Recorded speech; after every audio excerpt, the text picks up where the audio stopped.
Welcome to our second episode of IPR at a glance. In the last episode, we talked about the journey of filing a trademark, its uses, and the registration process. Today, we shall share some case studies on trademark infringement. Here's an overview of the popular trademark infringement matters that would give you a clear idea about the importance of trademark.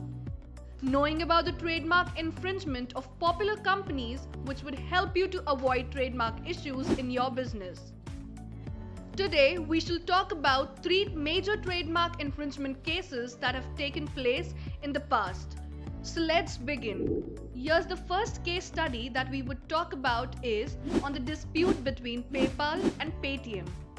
PayPal is an e-commerce company that facilitates payment between parties through online transfers, and Paytm is a digital payment platform that allows you to transfer cash into the integrated wallet via online banking, debit cards, credit cards, or even by an option of depositing cash via selected banks and partners. PayPal has accused Paytm of copying its logo to grow its own user base. The US-based e-wallet, a pioneer in digital transaction, PayPal, claims that Paytm has no other reason to use the same two-tone color scheme in its trademark infringement complaint with the Indian Trademark Office, as it comes at a time when Paytm is enjoying massive gains from the demonetization of large notes. The complaint does seem rather opportunistic. However, this is not what the court will be analyzing.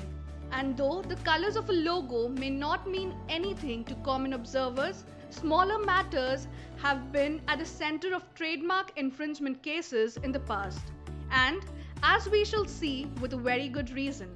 This example of trademark infringement shows how the color tones and textures can play an important role in registering the trademark.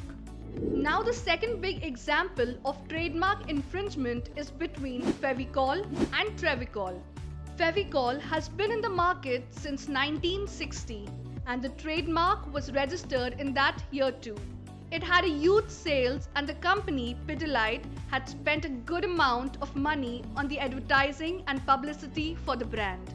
Pidilite filed a suit against the owners of Trevicol, a similar product. The key observations found in this case is use of Trevicol trademark started in 1985. The suit was filed in 1987. The suffix "vicol" was common in the two marks. Only the prefix varied, free and tree. However, while pronouncing the two as a whole, they sounded quite similar. The company names Pidilite and Metis were put in identical settings. The writing style of the two marks were almost similar, being blue in color. The purchasers of these two products included a large section of carpenters or civil contractors. The provisions, the judgment, and the conclusion are the two marks were deceptively similar both phonetically and visually. Fevicol won the case, with Trevicol being declared illegal and discontinued. In this example of trademark infringement, you can understand how the suffix and the prefix can play an important role in registering the trademark. Here is the last case of the day on international trademark infringement. A South Korean fried chicken restaurant, Louis Vuitton Dak, recently lost a trademark battle with designer Louis Vuitton. The court ruled in the designer's favor after determining that the restaurant's name of Louis Vuitton Dak was too similar to Louis Vuitton. In addition to the name infringement, the restaurant's logo and packaging closely mirrored the designer's iconic imagery. The restaurant was ultimately hit with a fine of $125 million for non-compliance.